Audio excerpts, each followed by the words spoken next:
ഈ big boss season 6 കുറിച്ചിട്ട് ഇന്ന് ഏറെ ചർച്ചാ വിഷയമായി മാറിക്കൊണ്ടിരിക്കുകയാണല്ലോ. ഈ ബിഗ് ബോസ് പരിപാടി ഇത്രത്തോളം ഹിറ്റിലേക്ക് പോയതിന്റെ ഒരു ഇതാണ് നമ്മളൊക്കെ ഏറെ അതിശയിപ്പിക്കുന്നത്. കാരണം എന്ന് വെച്ച് കഴിഞ്ഞാൽ അതിൽ കൂടി സമൂഹത്തിന് എന്ത് മെസ്സേജാണ് ലഭിക്കുന്നത് എന്നതാണ്. മാത്രമല്ല ആ പരിപാടി കാണുന്നത് വഴി എന്ത് എന്റർടൈൻമെന്റാണ് നമുക്ക് അതിൽ നിന്ന് ലഭിക്കുന്നത്. എന്താണ് ആ ബിഗ് ബോസിന്റെ ഘടന? ഗെയിം എന്നതിന്റെ പേരിൽ എന്തെല്ലാം രീതിയിലുള്ള കോപ്രായങ്ങളാണ് അതിൽ കൂടി കാണിക്കുന്നത്.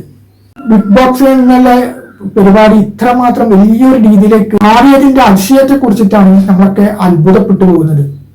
കാരണം ആ ഇത് ഇപ്പൊ ഫാമിലി ഒന്നിച്ചിട്ട് കാണാൻ പറ്റാത്ത ഒരു സിറ്റുവേഷനിലേക്കാണ് ചില എപ്പിസോഡുകളൊക്കെ. ഇപ്പൊ നമ്മളിപ്പോ ഈ സോഷ്യൽ മീഡിയയിൽ ഇപ്പൊ ഞാൻ പൊതുവെ ബിഗ് ബോക്സ് ടിവിയിൽ വെച്ച് കാണാറില്ല. അപ്പൊ ഈ ഫേസ്ബുക്കെല്ലാം നോക്കുമ്പോ ഇപ്പൊ ഏഷ്യാനെറ്റിന്റെ മറ്റേ ഇതൊക്കെ വരുമല്ലോ. അപ്പൊ അതുവഴി ചില എപ്പിസോഡൊക്കെ ചില കഷ്ടങ്ങളായിട്ടുള്ള 3 മിനിറ്റ് 4 മിനിറ്റ് ഒക്കെ ഉള്ള ചില കഷ്ടങ്ങളൊക്കെ ഉള്ള ഇതാണ് കണ്ടുവരാറ്. അതിപ്പോ കാണണ്ടാന്ന് വെച്ച് കഴിഞ്ഞാലും ചിലപ്പോൾ നമ്മൾ ഈ FB തുറക്കുമ്പോൾ തന്നെ ഇത്ര രീതിയിലുള്ള വീഡിയോസ് ഒക്കെ കാണാൻ. പക്ഷെ ആ വീഡിയോസ് ഒക്കെ കാണുമ്പോൾ തന്നെ മനസ്സിലാകുന്നത് എന്താണ് ഇതിൽ കൂടി സമൂഹത്തിന് ഇവർ കൊടുക്കുന്ന മെസ്സേജ്, ഇതിൽ കൂടി എന്താണ് ഈ കാണുന്നത് വഴി എന്താണ് എന്റർടൈൻമെന്റ് കിട്ടുന്നത്. കുട്ടികളാണ് ഈ പരിപാടിക്ക് ഏറ്റവും കൂടുതൽ പ്രേക്ഷകരായിട്ട് വരുന്നത്, കുട്ടികൾ അതുപോലെ ഫാമിലി ആയിട്ടുള്ളവരൊക്കെ. പക്ഷെ അവർക്കൊക്കെ കണ്ടിരിക്കാൻ മാത്രമുള്ള ഒരു രീതിയിലാണോ ബിഗ് ബോക്സ് എന്നുള്ള പരിപാടി?